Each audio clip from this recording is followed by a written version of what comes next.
My son is 5 years old, and I wanted to incentivize him to read more. It's sort of like a chore to get him to read, and I didn't want it to be a negative thing. I'm trying to incentivize it. So what I did, Tom, is I said, I'll pay you $1 a book. We went and bought him a bunch of these like easy reader books. I said, I'll pay you $1 a book. Okay. The kid is reading 5 books a day. And he had a fistful of cash that he went to school with the other day to show off all of his friends that he had these. He's like, got this wad of cash. So, okay, the next step is he goes, Dad, I want a wallet. Okay, so we go from 5 books a day, fistful of cash, to let's get you a wallet, son. We get him a wallet. And he says, Dad, I want a card. So finding a prepaid cash card in Singapore is actually way more difficult than I thought it was going to be. It was pretty difficult. That's number one. But number two is, so I got him a card. I loaded some money on the card. And I said, I want you to exchange your cash, buddy. You give me that cash, I'm going to give you the card, and all the money's on the card. And he was like, no way. No way. Give me the cash, old man. Are you out of your mind? I'm not falling for this trick. That's a card. There's nothing on that. I want the money.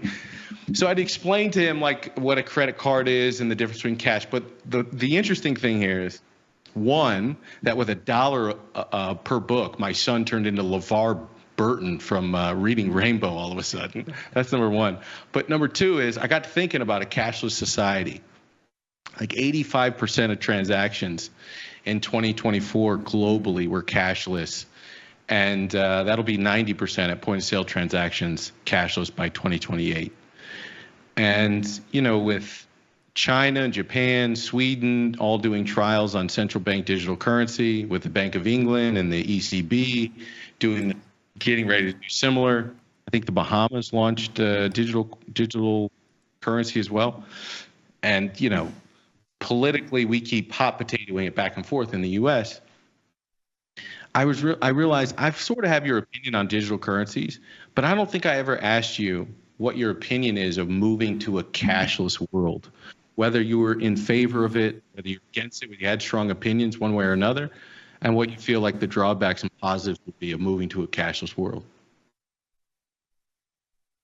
It's pretty interesting because I've never really discussed it. I probably would say that I don't even know how much I've really thought about it. I would say that if you ask that question to anybody that's probably less than 40 years old, I don't think they would have any issue with it at all.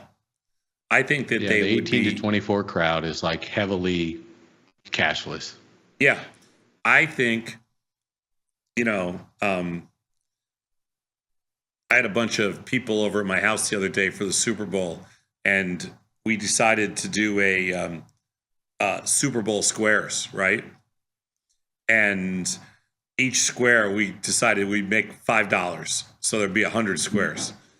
And so I go around the room, and the only people with cash was anybody over 60. Everybody under 40 didn't have 1 penny in cash to buy a square with. Like, it's just, it blows my mind. You know, like that's the world we're living in right now. You know, 10 different people I asked, they go, I don't have any cash. I don't have any cash. I don't have any cash. And I'm like, you guys got to be freaking kidding me. And then you go to to my friends, Jules or Steve or something, they take out a wad of $100 bills. And we're sitting there going, oh, Tony does it all the time. Tony will pull out a wad, just start peeling off hundos, C-notes like nobody's business. You have to. That's how we roll. He goes, change. I don't got change. Just count off C-notes.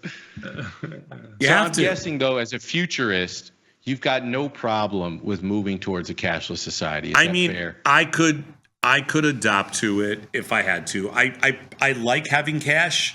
And I feel like, but I feel like, the weird thing is now if you travel, like if I go and I'm traveling overseas, the first thing I used to do was always go to a cash machine and get some local currency. And now I find that if I get local currency, if I take out like 100 pounds in the UK or, 100 euros You come home somewhere. with 100 pounds. Can't use it anywhere. I go home with it. Nobody takes Come home cash. with it. Right. Yeah, Right. it's just amazing. I never spend a dime of cash. Yeah. Last time Obviously, James wasn't at your party for the Super Bowl because James goes to strip clubs. He's got 20s on him. He was making it rain with Saznoff earlier today. No, James has it. But last time I did a James, lecture. why does all your money smell like baby oil and Axe body spray? We're getting James in a lot of trouble. His wife's not going to watch this segment for sure. I mean, I went to Mexico to give us a talk last year, and I did not spend 1 peso in cash. You were with 5 Mexican billionaires, okay? They wouldn't let you go in your pocket. Of course you didn't spend anything. Oh, my God. I'm just telling you, I didn't spend a single peso in cash. I didn't spend a single pound in London last time I was there. So, I mean, I feel like we're kind of heading in that direction no matter what. But I personally like cash. But like even my coffee shop, we don't even accept cash. I have another message for the brave our coffee thinkers. shop, Saznoff. Get used to it. It's our coffee shop. You still haven't paid rent. It's our coffee shop. I have another message for the brave independent thinkers of Tasty Live. Keep your cash. Defend it fiercely. Defend your anonymity no matter where it is. If it's in your financial transactions, if it's your online identity, no matter where it is, your privacy and your ability to be anonymous should you so choose is your right, and you should defend it fiercely.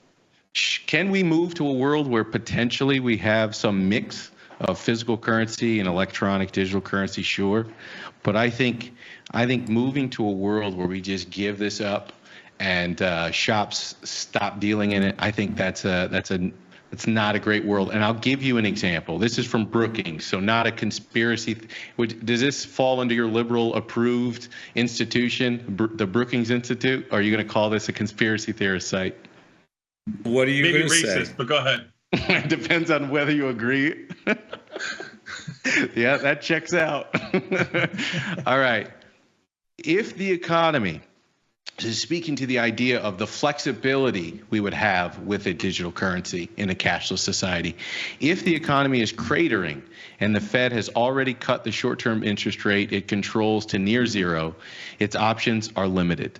If cash were replaced with a digital dollar, however, the Fed could impose a negative interest rate by gradually shrinking the electronic balances in everybody's digital currency accounts, creating an incentive for consumers to spend and for companies to invest. In other words, if you don't use it, you will lose it. And that is sort of the control, the type of control, the theoretical or hypothetical control we would be giving up, moving towards a cashless and centrally controlled digital currency world. I say to you, my friends, that is not a world that I want to be part of. That's a danger. Now you're talking Venezuela. Now you're talking Argentina. I'll give you a real life use case. Victor, I love you. I love you. First of all, you came at me early with the Valentine's Day thing, and usually I let you have the last word, but I got to call a little bit bullshit on you right now. I'm going to tell you why, okay? All right. And I'm sorry I use strong words on you here. I don't like to do this because you're one of my favorite. Come at me, bro. Come at me. You live in a cashless society in Singapore. You traveled 9,000 miles for love. For love, you traveled. You uprooted yourself to go for love, and you say, don't buy flowers and don't give up your cash. You did both. First of all, I don't live in a cashless society. I keep Skrilla on me, okay? My wife Singapore's uses a mostly card. cashless. Is it not? No. There's According to AI, it is. So I just Google but searched it's more it. cashless than the U.S. To your point, it's more cashless. Number two, I didn't move for love, my guy. Okay, if you do the math on education, you do the math on safety, air quality, food quality, you do it on government stability, I can go down the line. Houdini. That's it. One thing only. Bro, get me off this. Get me off this stream. Tom, keep your cat. This is I'm so proud of you because you kind of You weren't totally futurist. You weren't totally Peter Thiel on this one. You were sort of a purist in a way, and I'm down with that. I'm down with your quasi-purist take on cash. I think that, yeah, I kind of feel like we're not quite there yet, so I don't like really worry about that. Like I don't see that. I don't see that as an immediate threat type thing. Oh man, I'm over my segment, but the next week is going to be why you don't put a price on privacy. The value of privacy to you is literally zero to you, and I don't understand that. To me, it's invaluable, and I'm very curious about why our markets for privacy are so widely they're not even close. You could care less about your privacy and your individual data. You'll give it away gladly for free. To me, there isn't a price you could pay. And I don't understand the widespread between that market.